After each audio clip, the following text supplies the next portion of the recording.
Fala família, bom dia, tudo bem com vocês? Comigo está tudo ótimo, graças ao nosso bom Deus.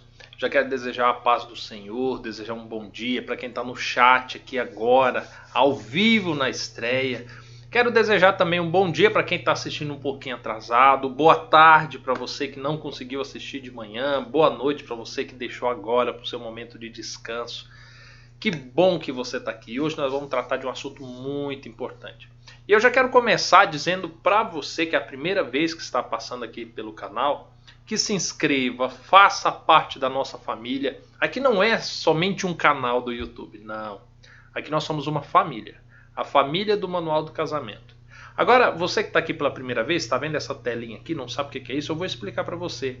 Essa daqui é a telinha de acesso do nosso site. Quando você acessa manualdocasamento.net, você vai vir aqui, ó, no nosso site, onde você vai ter cursos online para fazer. Está buscando a restauração? Quer saber por qual caminho ir? Você quer entender melhor o que aconteceu no seu casamento? Ó, programa Meu Deserto é muito bom. Curso de noivos que vai estrear, né, daqui a alguns dias.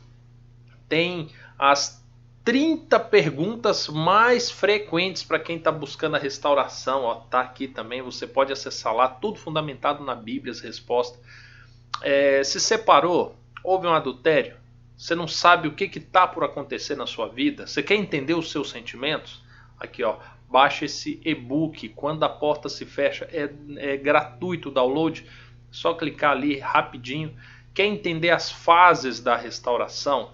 O que acontece quando o casamento acaba, e por que e como restaurar? Aqui, ó, são 5 fases, todas elas com vídeos explicativos, tudo para que você fique muito bem orientado, tá? Nós temos também um blog com vários artigos ali, com material exclusivo. Enfim, e temos também a nossa central de atendimento, onde você pode acessar um dos nossos grupos do WhatsApp, onde você pode mandar um pedido de aconselhamento, onde você pode acessar os nossos canais de atendimento. Enfim, tá? Eu estou explicando tudo isso aqui para que você tenha acesso a isso. E mais, nós temos também os nossos pedidos de oração, ou seja, o nosso mural de oração, onde você vem aqui gratuitamente também, faz o seu pedido, tá? E quando você faz o seu pedido, você já aproveita e ora também por algum dos pedidos que ali estão, tá? Eu vou deixar aqui, ó, paradinho aqui. Vamos deixar assim, né? Eita, sim, bacana. Para você acessar lá depois e deixar o seu pedido de oração. Para que a nossa família ore pela sua, tá bom? Família, vamos lá. O assunto de hoje, ele é um assunto que não é muito comum nos canais de restauração. Ele é totalmente incomum nas igrejas. E para quem está na restauração, ele é um assunto que demora a ser notado, que é justamente o deserto dos filhos. Quando o homem e a mulher ele entra no deserto, normalmente aquele que foi abandonado, que foi traído, né, a parte que ficou mais prejudicada na separação, normalmente essa pessoa pensa apenas em si, apenas na sua dor, na busca pela sua restauração, e não consegue observar que os pais também estão passando pelo deserto, que os cunhados, irmãos também estão passando pelo mesmo deserto, e que os filhos também passam por esse deserto. E é justamente por não notar o deserto de alguém tão próximo de nós é que o estrago se torna enorme. Eu quero começar lendo uma passagem na Bíblia. Se você tiver com a sua Bíblia aí, em mãos, você pode abrir no livro de Deuteronômio, no capítulo...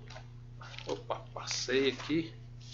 Deuteronômio, no capítulo 6. Do verso 5 ao 8, diz bem assim: Amarás o Senhor, o teu Deus, de todo o teu coração, de toda a tua alma e de toda a tua força. E essas palavras que hoje te ordeno estarão no teu coração. Tu ensinarás repetidamente a teus filhos, e delas falarás, assentado em tua casa, andando pelo caminho, deitando-te e levantando-te.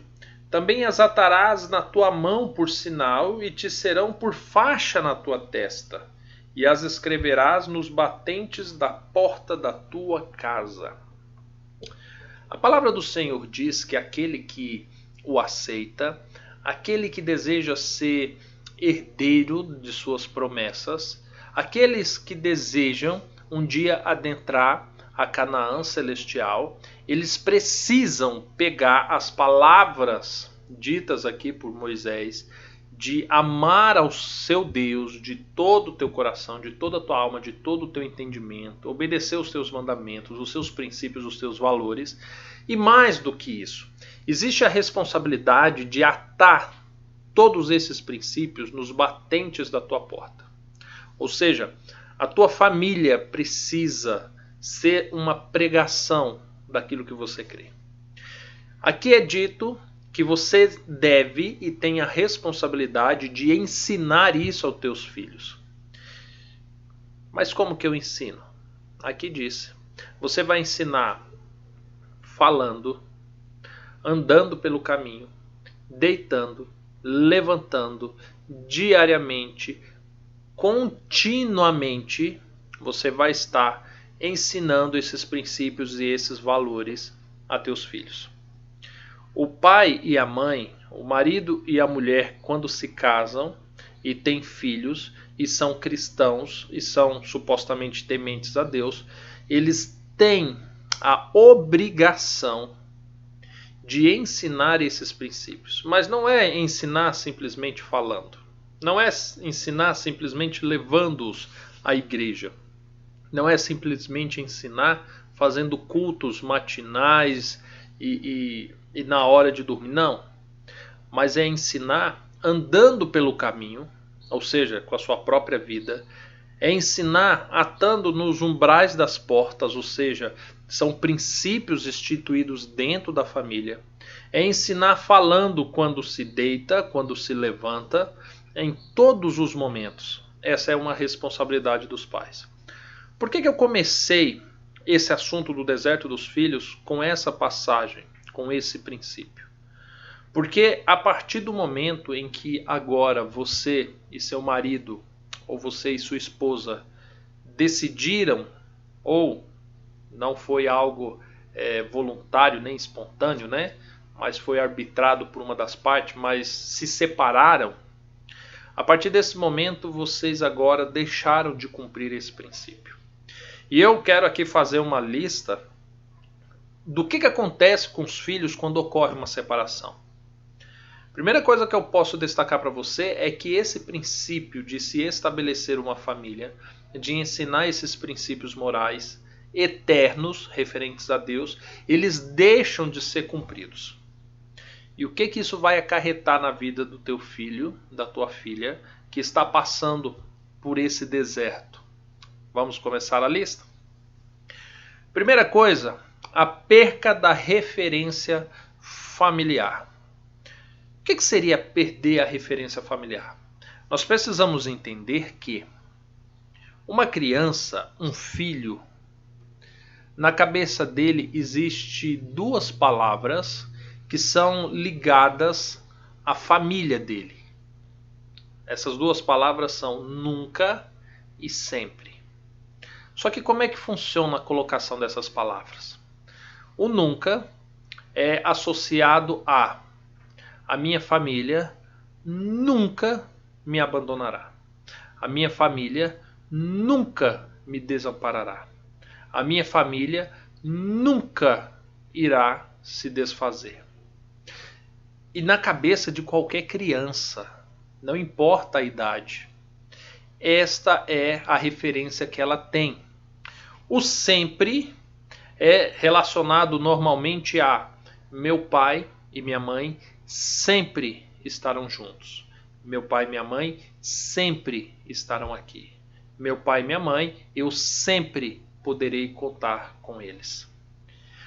E família, quando nós desenvolvemos conceitos relacionados ao nunca e ao sempre, isto é enraizado em nós. Isso cria raízes e se impregna nos mais íntimos das nossas moléculas. Isso é algo muito forte. É quem nós respiramos, vivemos. Não tem como você arrancar um sempre e um nunca do coração de uma criança, de um filho, e achar que isso não vai trazer danos. Não tem como. E isso vai trazer consequências. Uma das consequências, por você arrancar o nunca e o sempre da concepção do seu filho, é fazer com que ele desacredite em uma coisa chamada família. Que ele desacredite em uma aliança firmada por pessoas, por homem e mulher, a fim de constituir uma família para caminhar juntos pelo deserto da vida. Teu filho não vai acreditar que uma mulher será capaz de fazer a promessa de passar o resto da vida com ele. Ele não será capaz de acreditar que ele seria capaz de cumprir uma promessa dessa. Entenda que para seus filhos não existem outras pessoas melhores, maiores, mais capazes do que você e o seu cônjuge, quer seja teu marido, quer seja tua esposa. Não existe, na cabecinha da criança, do filho, não existe maior referência. E essa maior referência mostrou para eles que não se pode confiar na família. Que a família é uma instituição falha, insegura, cheia de defeitos. E que o resultado dela é sempre a dor, a morte, a separação, a mágoa. Ou seja, quando o seu filho vislumbra isso que está acontecendo, quando ele começa a desconstruir o nunca e o sempre que ele tinha como referência em sua família, isso agora o fará desacreditar na família. Eu citei apenas o primeiro ponto.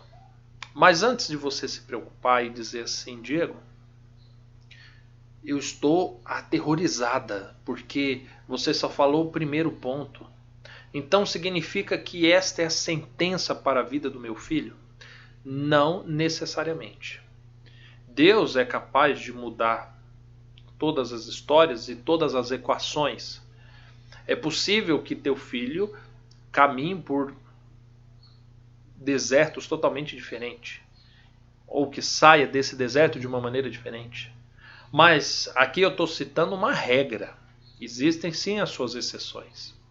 Eu, particularmente, sou um filho que caminhou por esse deserto. E hoje eu tenho um ministério que cuido de famílias. Ou seja, eu diria que sou a exceção a essa regra. Mas é uma exceção muito pequena. Existem muitos que viveram o deserto dos filhos e aproveitaram para usar o deserto a fim de se fortalecer, de se edificar e de se preocupar com os outros que passam pelo deserto.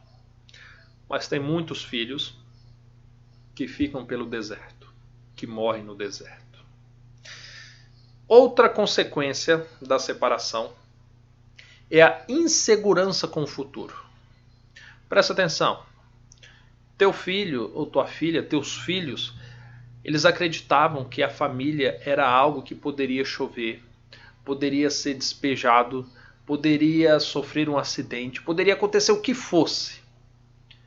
Mas amanhã eles estariam ali por ele. Estariam ali por ela. E não estará mais. O pai foi embora, a mãe está morando com outro, e eles não possuem mais a maior certeza que obtinham desde quando nasceram em relação ao amanhã, em relação ao futuro. Isso vai ocasionar nos filhos uma insegurança que os tornará pessoas ansiosas. São muitas as crianças que fazem terapias com crises de ansiedade proveniente da separação dos pais. Ou seja, esta incerteza com o que terá amanhã, aonde será amada, suprida suas necessidades vitais, faz com que a criança, com que o filho agora comece a ter uma insegurança quanto ao amanhã. Se o que eles tinham de mais seguro se rompeu, o que esperar então daquilo que não é tão firme, tão sólido assim? Está percebendo? Então nisso se desenvolve uma insegurança que ocasiona ansiedade, crises de ansiedade. E aí quando nós falamos de ansiedade, logo nós pensamos em depressão. E aí entra no outro item que eu quero falar para vocês, que é o desgosto pelo passado. Porque agora, a partir do momento em que acaba um casamento, as boas memórias, os bons momentos vividos, começam a ser vistos com outros olhos. Porque são momentos que ajudaram a formar quem você é. E agora você olha para esses momentos e questiona se de fato eles foram reais. Se de fato eles foram tão verdadeiros assim. Se de fato existia vida, existia referência naquilo que você viveu. Porque o início das coisas foram aquilo. E o fim das coisas agora é uma separação. E diante disso, agora com a perca do passado, agora desenvolve-se então as crises depressivas. Filhos de pais separados são muito tendenciosos a terem depressão. Porque perde-se referência futura, ganha-se um desgosto pela referência passada. Você está percebendo? E presta atenção, cada um desses itens que eu estou falando haveria mais consequências. Mas eu estou me atentando apenas nos principais pontos, tá? Para que o vídeo não fique muito extenso e que nós possamos ser mais sucintos em relação a isso. Uma outra coisa que acontece, e isto aqui é gravíssimo, é uma carência afetiva não suprida. Todo ser humano possui uma carência afetiva. Ah, Diego, meu marido não gosta de abraço. Gosta. Talvez não seja de uma pessoa que goste muito, mas ele gosta e ele precisa. Toda pessoa gosta de receber beijo, de receber carinho, de receber um cafuné. Os filhos, mais especialmente, dependem disso para ter uma boa noite de sono, para ter um bom dia na escola, para ter um bom desenvolvimento social. Precisa ser amado, precisa ser suprido isso.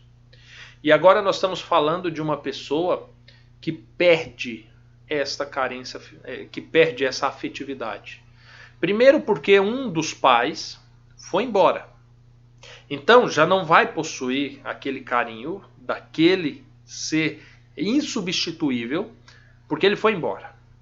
O que ficou, normalmente está chorando, está magoado, está tão preocupado consigo que também não vai suprir essa carência.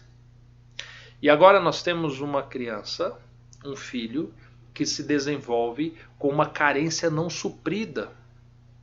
E aí o fato de haver essa carência não suprida, por haver um trauma nas relações heterossexuais, porque a carência da mãe era suprida pelo pai, a do pai era suprido pela mãe, a dele era suprido pelo pai e pela mãe. Agora este tipo de afetividade se torna insegura, o que vai fazer com que este filho agora comece a fazer uma associação de similaridade pela afetividade que ele depende.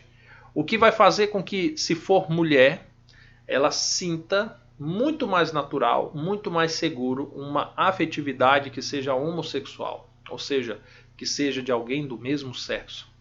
Se for um homem, é natural que ele agora desenvolva o pensamento de que a afetividade mais segura é de alguém que tem experiências semelhantes e que desacredite na instituição do casamento, na família igual a ele. O que naturalmente se dará também por uma afetividade homossexual. Esse tipo de afetividade vai, de fato, afetar a sexualidade desta criança, deste filho, não porque quer, ou talvez por rebeldia, mas por uma carência emocional não suprida, que inevitavelmente fará na cabeça da criança entender que esse seria o melhor caminho, ou o único caminho, ou o caminho mais seguro. Muitas pessoas desenvolvem a homossexualidade não é pelos prazeres carnais, o desejo carnal, o desejo do sexo homossexual, mas muitas das vezes pelos benefícios. Presta atenção no que eu estou dizendo, para você não confundir. Pelos benefícios emocionais que serão supridos por essa relação homossexual. Vocês entenderam a situação? Existem casos de homossexualismo tão somente pelo desejo carnal, por distúrbios hormonais? Existem. Mas aqui nós estamos falando da homossexualidade proveniente de uma carência afetiva não suprida. Tá percebendo? Agora, pode acontecer outras coisas? Podem.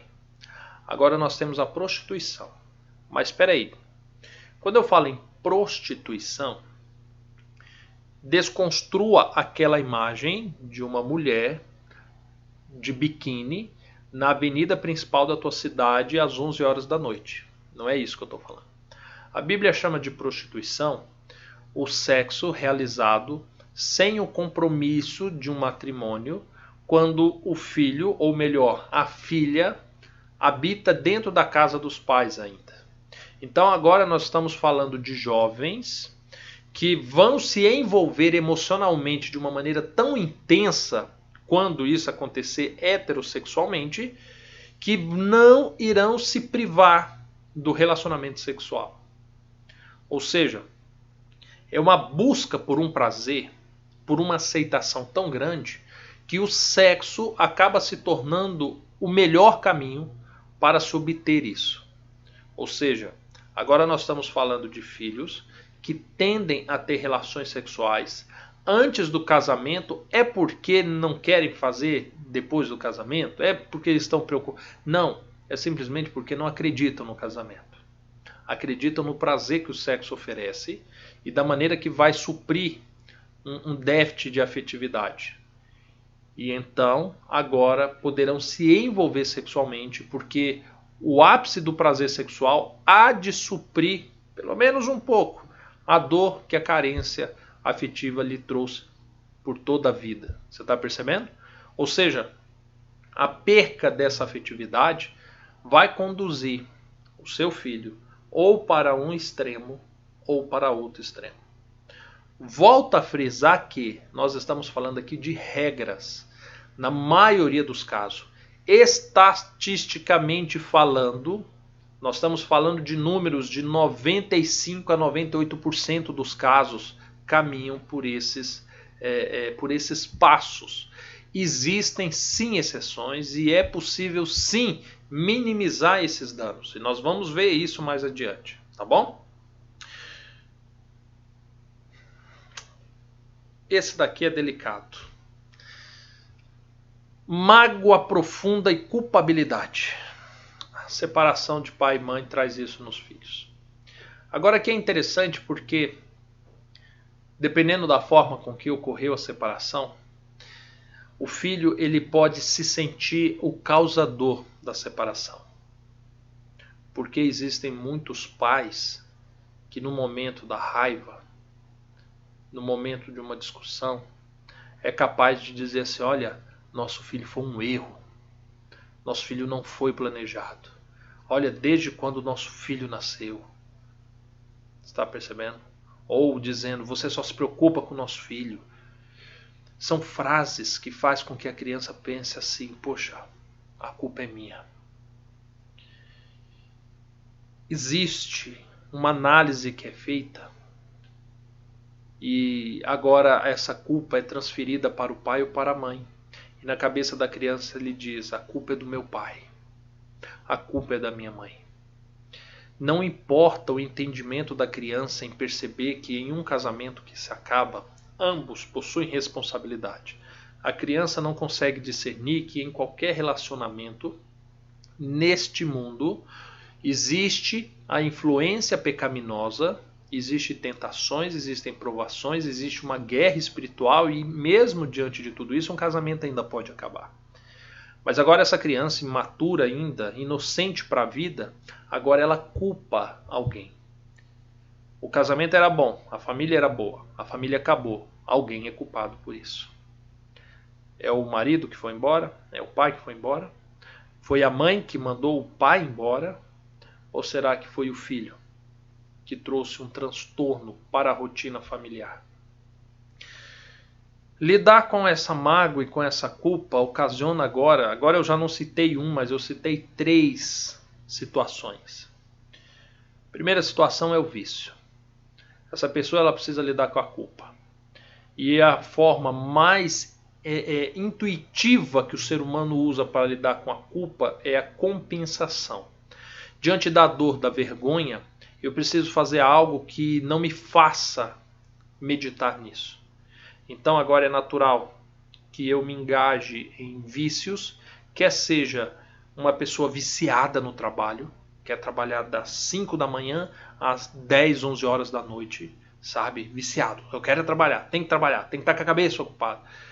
Quer seja uma pessoa viciada em videogames, em filmes, em futebol, em atividades físicas, em academia, não importa.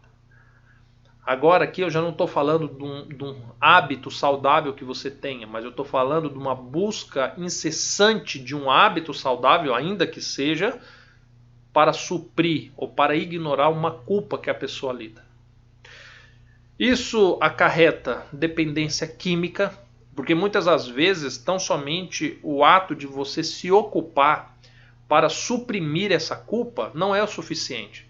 E você precisa quimicamente abafar esse sentimento. E aí você pode fazer isso por meio do álcool, por meio do tabagismo, por meio de outras drogas ilícitas. Você faz isso por meio de bebidas fortes, ou você pode fazer isso comendo muito. Você está percebendo? Ou seja, agora você tem um dependente químico, que ele se torna dependente químico não por rebeldia, mas por uma necessidade hormonal, química, para suprir um sentimento de culpa que afeta não só o emocional dele, mas afeta o corpo dele. E agora, mais uma vez, nós temos o aspecto da homossexualidade. Tá percebendo? Agora, quando eu falo do aspecto da homossexualidade, é principalmente quando o filho ele culpa o término da família pelas atitudes do pai ou da mãe que seja o sexo oposto ao dele.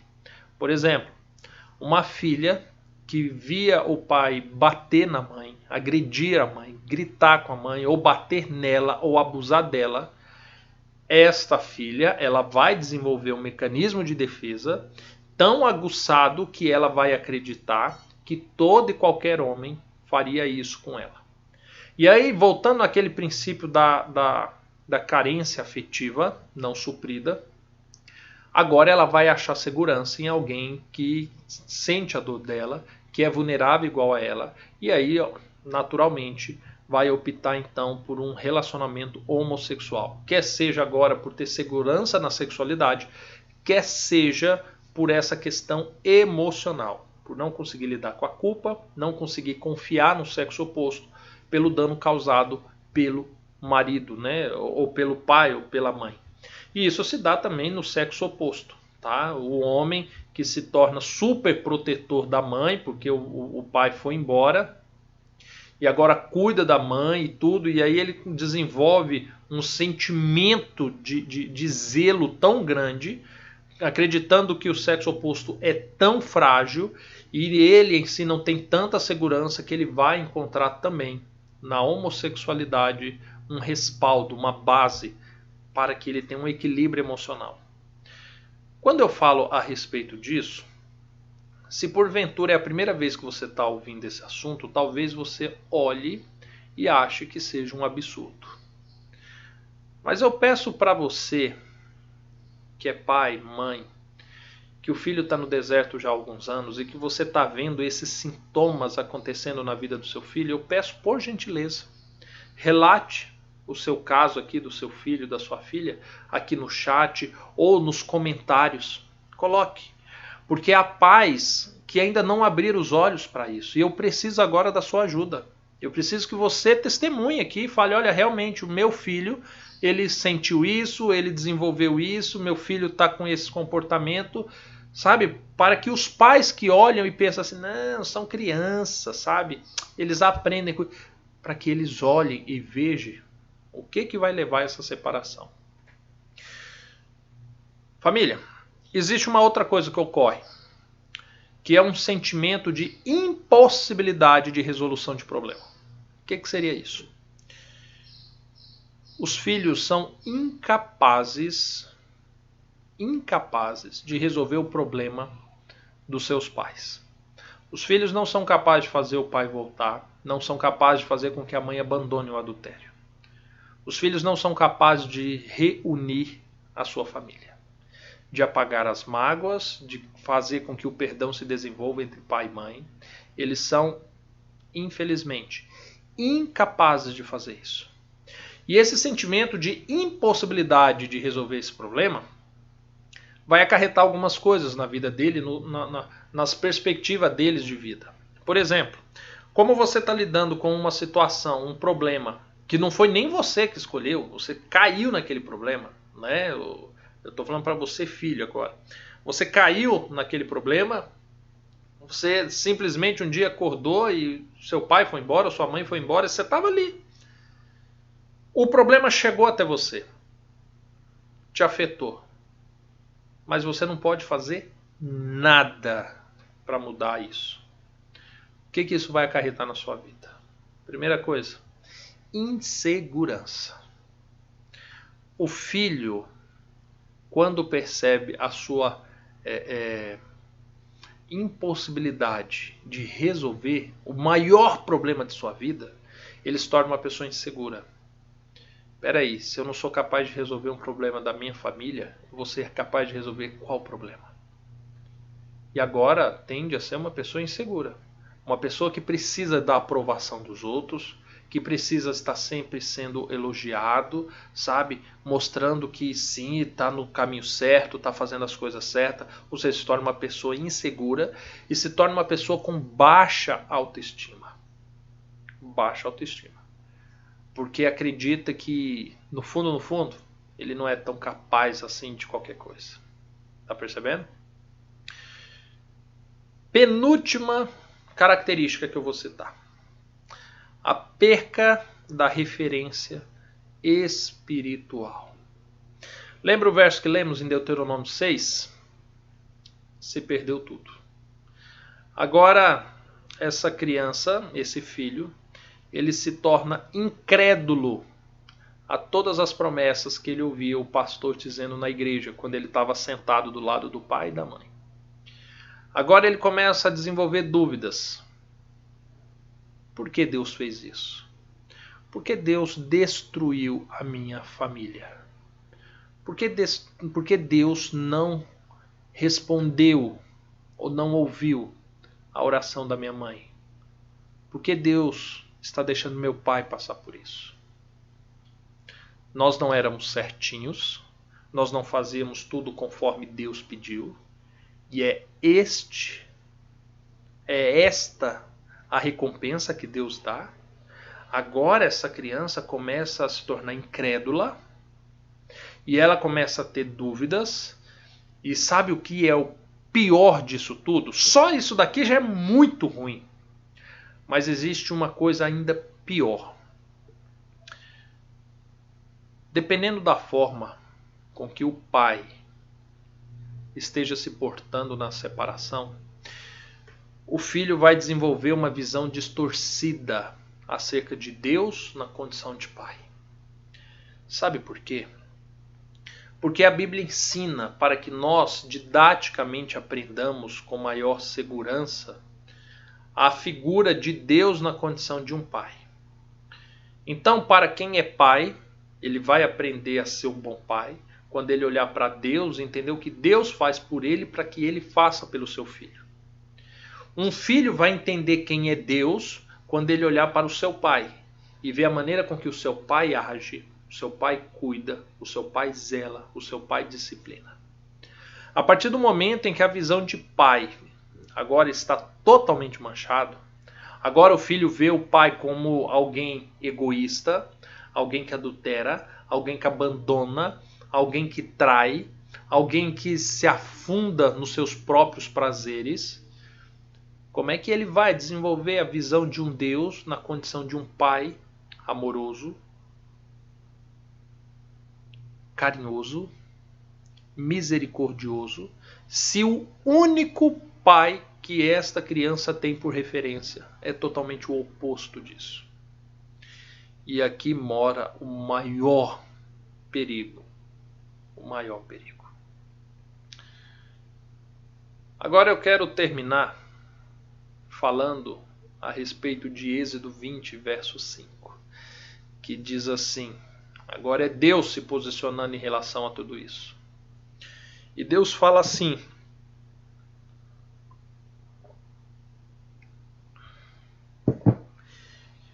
eu visito a iniquidade dos pais nos filhos, até terceira e quarta geração.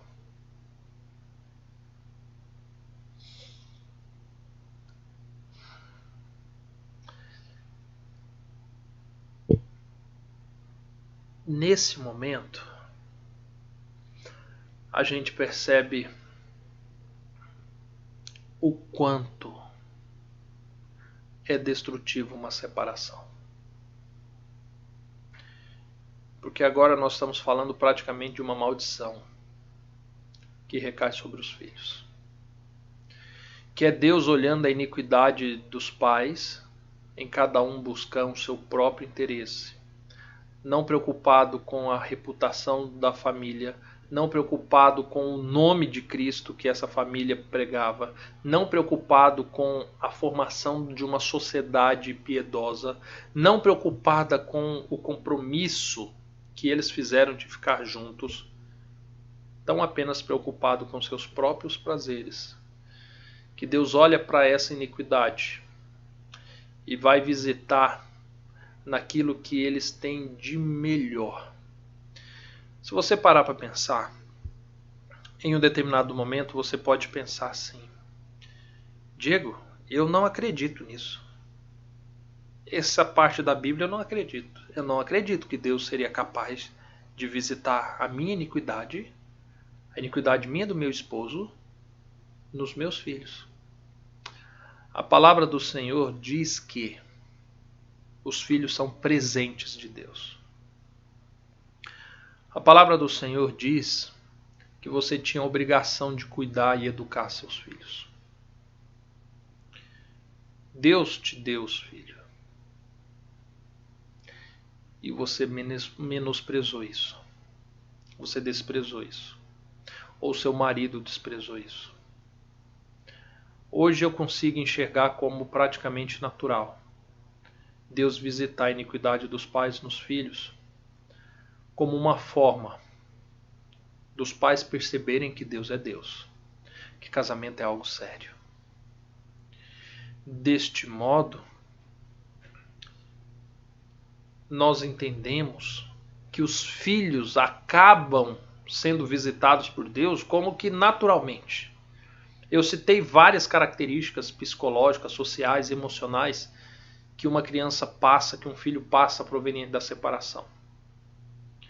A impressão que temos é que enquanto o pai e a mãe vivem na iniquidade, o filho sofre o dano sem poder pedir socorro a ninguém. A ninguém.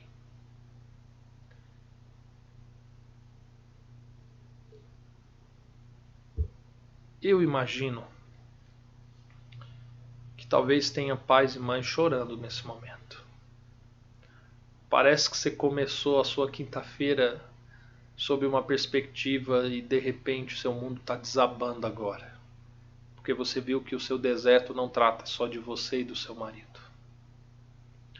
E talvez o sentimento que agora está tomando formas no seu coração é: Diego, como que eu faço para que a minha iniquidade do meu marido ou da minha esposa não seja recaída sobre o meu filho. Sabe como? Peça perdão a Deus pela tua iniquidade. A palavra do Senhor diz que Ele visita a iniquidade dos pais nos filhos, até terceira e quarta geração. Uma das formas para resolver essa equação é, se não houver iniquidade para que Deus visite, então isso não chegará aos teus filhos. Para não haver iniquidade, é necessário que você confesse a Deus, que você se arrependa e abandone todo e qualquer comportamento iníquo que você possa ter, principalmente referente ao teu casamento. A palavra do Senhor diz que Deus visita a iniquidade dos pais nos filhos até terceira e quarta geração. Mas Ele faz misericórdia até 1000 gerações daquele que o ama, que o obedece, que o teme.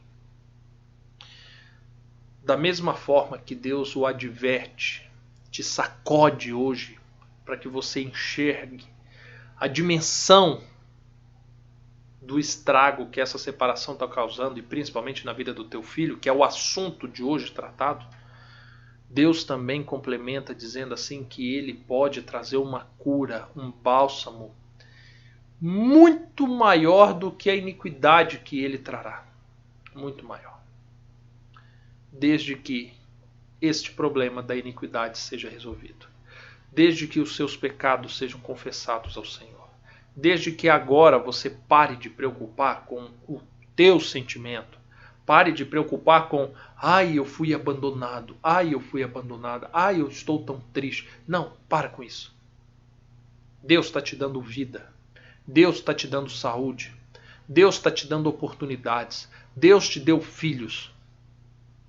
Deus está te dando tudo o que você precisa para ser feliz, para ser grato, para ser grata a Deus. Então pare de lamentar. Não estou falando para que você não busque a restauração. Eu estou falando para que você pare de lamentar. Olhe para o teu filho e perceba que ele precisa ser amado. Ele precisa ser educado. Ele precisa ter as suas carências afetivas supridas. Ele precisa enxergar o casamento de uma forma diferente. Ele precisa enxergar a vida de uma maneira diferente. Ele precisa enxergar Deus de uma forma diferente. E a responsabilidade de ensinar a criança pelo caminho, quando ela acorda, quando ela se deita, nos umbrais das portas, em todo o momento, e que isso esteja gravado no coração dela, é dos pais. É sua a responsabilidade. Faça isso. E certamente os resultados serão diferentes. Certamente o teu filho fugirá à regra. E certamente a misericórdia há de alcançar a tua família. Família, que Deus te abençoe. Se porventura hoje teu coração ficou machucado, eu não vou te pedir desculpa. Porque se te machucou, é porque precisa curar. É porque precisa de tratamento. E essa palavra quem mandou foi Deus. Que Deus te abençoe. Que você possa se recompor. Você possa se achegar a Deus. Pedir perdão. Peça perdão ao seu filho pelos danos causados. E cuide. O dia de hoje passou já. O de ontem passou. Vamos caminhar rumo à restauração a partir de hoje. Tá bom? Família, que Deus te abençoe. Até mais. Tchau, tchau.